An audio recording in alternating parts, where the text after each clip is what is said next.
مفتی صاحب ذرائع نہیں ہیں شادی کے تو گھر والے منع کرتے ہیں شادی کرنے سے. مفتی صاحب شادی کرنے کے لیے کوئی روزگار نہ ہو تو کیا کریں اور ابا بھی ذمہ داری نہیں اٹھاتے. ایک صاحب میرے پاس آئے, کہنے لگے, وہ آپ ناراض نہیں ہونا بھائی جو ان کا واقعہ ہے, وہ ان کو کسی کو کیا پتہ چلے کس کا واقعہ ہے یہ. وہ کہنے لگے یار وہ مفتی صاحب یہ بندہ جو ہے نا یہ گھر سے باہر نکلنا چاہتا ہے. میں نے کہا کیوں؟ کہہ رہا ہے اس کی سمجھ میں ابا نہیں آ رہے, اس کی سمجھ میں ابا نہیں آ رہے. تو میں نے آج ان سے پوچھا ابا آ گئے؟ انہوں نے کہا ابا نے ان کو ایک انجیکشن لگایا جس کی وجہ سے اب ان کو ابا سمجھ میں آنا شروع ہو گئے. تو میں نے کہا عجیب دور ہو گیا کہ یار پہلے تو باپ کہتا تھا کہ میری سمجھ میں بچہ, مجھے بیٹا سمجھ میں نہیں آ رہا.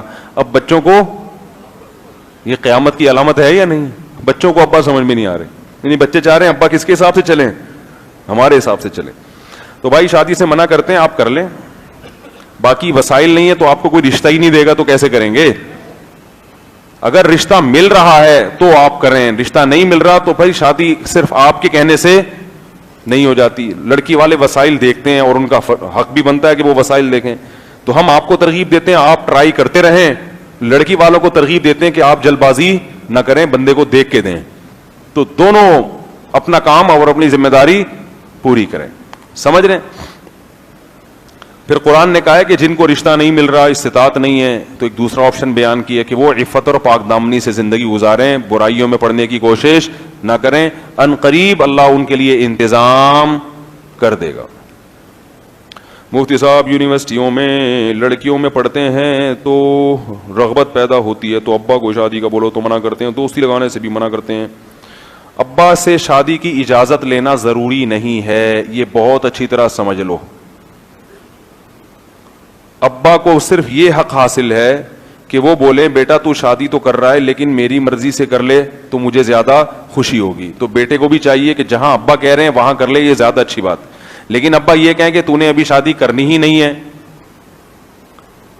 اور آپ کہو کہ میں اپنے خرچے پہ کر رہا ہوں, تو ابا کو پھر روکنے کا حق نہیں ہے. کل ایک صاحب آئے, انہوں نے کہا کہ میری والدہ کہتی ہیں اگر تو نے شادی کی تو میں خودکشی کر لوں گی, میں یہ کر لوں گی, میں وہ کر لوں گی.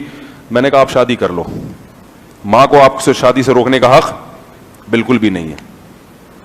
یہ میں اس لیے بتا رہا ہوں کہ والدین کی بھی ایک کیا ہے باؤنڈری, اور وہ لڑکا گناہوں میں, مجھے پتا ہے وہ جا رہا ہے گناہوں میں, زنا کی طرف جا رہا ہے.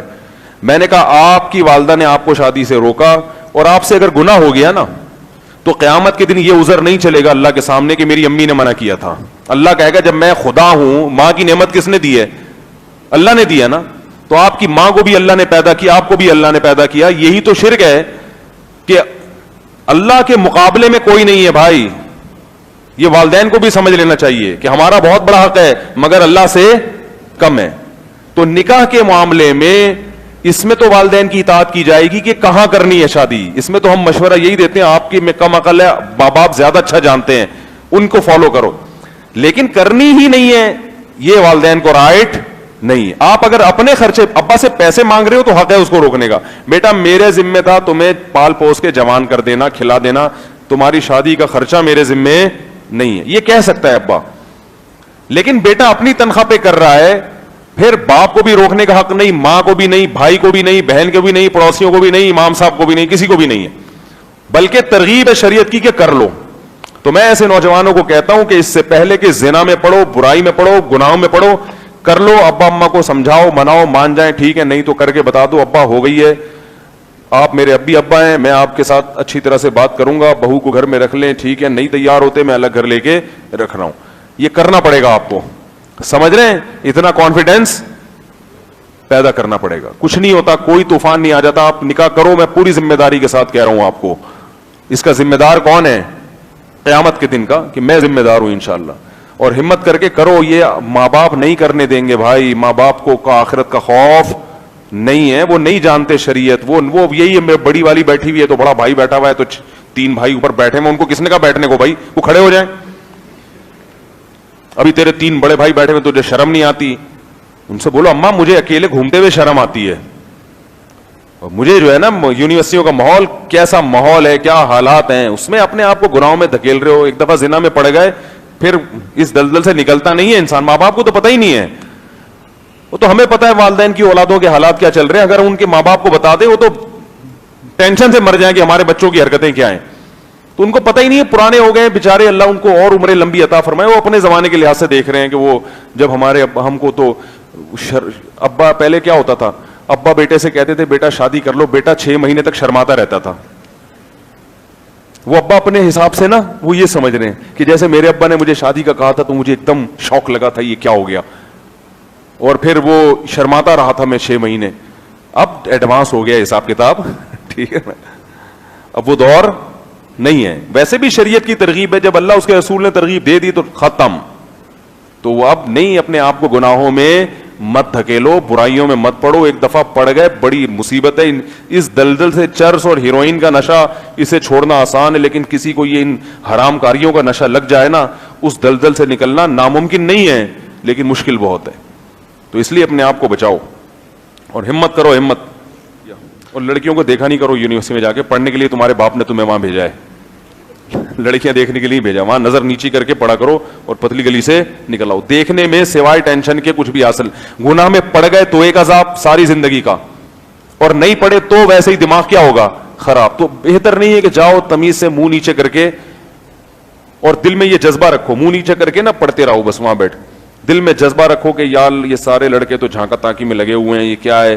تو اپنے نفس کو تسلی دو کہ بیٹا اپنے پاؤں پہ کھڑا ہو جاؤں, انشاءاللہ 4 کروں گا میں. کیا کروں گا میں, دیکھتا ہوں, کسی کی نہیں سنوں گا. بھائی ان لوگوں نے مجھے روک دیا, اور اب جو ہے نا سارے دنیا کے مزے یہ لوگ اڑا رہے ہیں, میں اپنے آپ کو باؤنڈ کر کے مفتی صاحب کا بیان سن کے بس ادھر اپنے ٹیچر کو میں نے فوکس کیا ہوا ہے. تو کوئی بات نہیں, مفتی صاحب کی آدھی بات نہیں, میں پوری بات لوں گا. ایک اور یہ حقیقت ہے, ایک نوجوان نے مجھے بتایا, اس کے لیڈیز کا کپڑے کا کاروبار تھا. کہہ رہے دن رات لڑکیاں آتی تھی, اتنی بد نظری.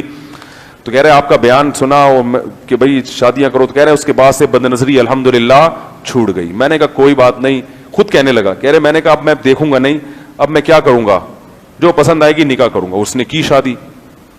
ایک وہیں آ گئی کوئی لڑکی, اس نے کوئی ڈیٹ ویٹ مارنے کی کوشش کی, اس نے کہا بھائی ہم ڈیٹ والے لوگ نہیں ہیں.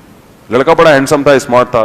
کہہ رہا بھائی ہم غلط آدمی نہیں ہیں, ادھر مفتی صاحب کے بیان سنتے ہیں, اب ہم نے لڑکیاں دیکھنا چھوڑ دی ہیں, آپ کا کیا مسئلہ. انہوں نے کہا نمبر دے دیں. اس نے کہا شادی کرنی ہے تو بات کرو, ورنہ نہیں, میں چماٹ لگے گا, نکلو یہاں سے. اس نے کہا شادی, وہ تو خوشی سے پاگل ہو گئی, شادی بھی ہو جاتی. لڑکے تو چسکے لیتے ہیں نا لڑکیوں سے. اس نے کہا ہاں بھائی اگر ہے تو وہ پیغام بھیجا, ماشاءاللہ آج ان کے بچے ہیں,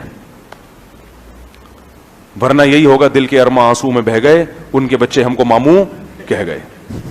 کیا خیال, یہی ہوتا رہے گا. تو عدل بھی کرو, برابری بھی کرو, لیکن بد نظری مت کرو میرے بھائی. یونیورسٹیوں میں دوستیاں مت لگاؤ. دیکھو اللہ کی جہنم چھوٹی نہیں ہے. اکثریت کو مت دیکھو کہ یار لڑکے دوستیاں لگا رہے ہیں, زنا بھی کر رہے ہیں, یہ بھی ہو رہا ہے, وہ بھی ہو رہا ہے. قرآن نے بتا دیا. لوگ اکثریت کو دیکھ کے نا متاثر ہوتے ہیں, یار اتنے سارے لوگ غلط کر رہے ہیں تو میں نے کر لیا تو کیا ہو گیا. قرآن میں جگہ جگہ اللہ نے بتایا کہ میری جہنم چھوٹی نہیں ہے. لَأَمْلَأَنَّ جَهَنَّمَ مِنَ الْجِنَّةِ وَالنَّاسِ أَجْمَعِينَ. اللہ فرماتے ہیں تسلی رکھو, میں جہنم کو انسان اور جنات سے بھروں گا, اس میں کم جگہ نہیں ہے. اتنے لوگوں کو دیکھ کے متاثر نہ ہوا کرو. بہت بڑی جہنم بنائی ہے, چھوٹی نہیں ہے, اس کا پیٹ چھوٹا نہیں ہے. قرآن کہتا ہے کہ ہم جب جہنم سے کہیں گے حل امتلاتی, تیرا پیٹ بھر گیا ہے, جہنم پتہ ہے کیا کہے گی, حل من مزید, اللہ ابھی اور پبلک چاہیے مجھے. یہ کیوں اللہ نے جہنم کے نقشے ایسے کھینچے, یہ بتانے کے لیے کہ ان لوگوں کی اکثریت کو دیکھ کے متاثر مت ہو. اللہ سوال پوچھے گا قیامت کے دن کہ جب میں نے زنا کو اور حرام دوستیوں کو حرام کر دیا تھا تو تم ان حرام کاری کی طرف کیوں گئے, حلال کو چھوڑ کے اس طرف کیوں گئے تم. اللہ ہم سب کو اس عذاب سے بچا کے رکھے.